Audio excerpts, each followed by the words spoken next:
ایک ضروری بات میں عرض کروں گا، اگر آپ برا نہ محسوس کریں تو میں ہاتھ باندھ کر عرض کروں گا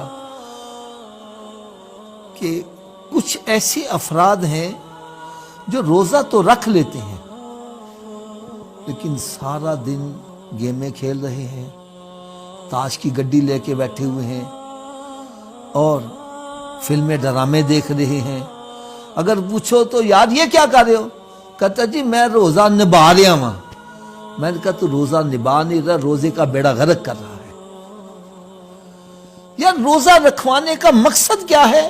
اللہ تعالیٰ نے مقصد قرآن میں بیان کیا ہے، کتب علیکم الصیام، تمہارے اوپر روزے فرض کیا گئے ہیں، کما کتب علی الذین من قبلکم، جس طرح تم سے پہلوں پر فرض کیے گئے، لعلکم تتقون، روزے کی فرضیت کی غرض و غایت کیا بتائے؟ تاکہ تم متقی پرہیزگار بن جاؤ، تمہارے دل میں خوف خدا پیدا ہو جائے۔ اور روزہ رکھ کے بھی اگر خوف خدا نہیں ہے، گناہ کر رہا ہے، تو ایسے بندے کی پھر مثال حدیث میں کیا آئی ہے؟ فرمایا کہ سحری کے وقت اگر ایک گدھے کا منہ باندھ دیا جائے اور افطاری کے وقت کھول دیا جائے تو گدھے کو سوائے فاقے کے کچھ بھی نہیں ملے گا۔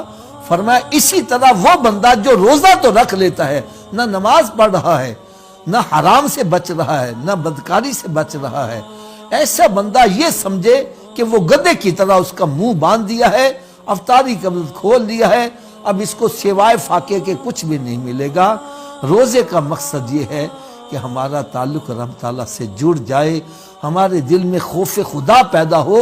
روزہ تو ہماری تربیت یہ کرتا ہے کہ ایک بندے کو پیاس لگی ہے، حلق میں کانٹے چبھ رہے ہیں، غسل خانے میں جاتا ہے، دروازہ بند کر دیتا ہے، بالکل کوئی نہیں دیکھ رہا، بھائی پیاس لگی ہے پی لے پانی، کہتا نہیں میرا رب مجھے دیکھ رہا ہے۔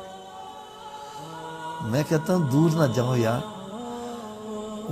وضو کرنے کے لیے منہ میں کلی کرنے کے لیے پانی لے کے گیا ہے، یہاں تک پانی ہے، تھوڑا سا نیچے کر لے، کسی کو کیا پتا چلے گا، لیکن ایک قطرہ بھی نیچے نہیں کر رہا، کیوں؟ میرا رب یہ اس کو بھی دیکھ رہا ہے۔ نہر میں غوطہ لگاتا ہے، نیچے چلا جاتا ہے، وہاں بھی جا کر پانی نہیں پیتا کہ میرا رب پانی کی گہرائی میں بھی مجھے دیکھ رہا ہے۔ یار اس سے اور آگے کیا بتلاؤں کہ افطاری کا وقت ہے، طرح طرح کی نعمتیں سامنے رکھی ہیں، حلال چیزیں موجود ہیں،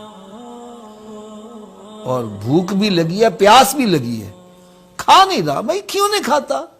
طاقت نہیں ہے ہاتھ میں پکڑ کے منہ میں لینے، کہتا موجود ہے، کیوں نہیں کھا رہا؟ حلال چیزیں پڑی ہیں، کہتا ابھی رب کا حکم نہیں ہوا۔ روزے نے تو ہماری تربیت یہ کی ہے کہ حلال چیز بھی اس کے حکم کے بغیر ہم نہیں کھا رہے، اور یہ روزہ ہمیں تربیت دے رہا ہے۔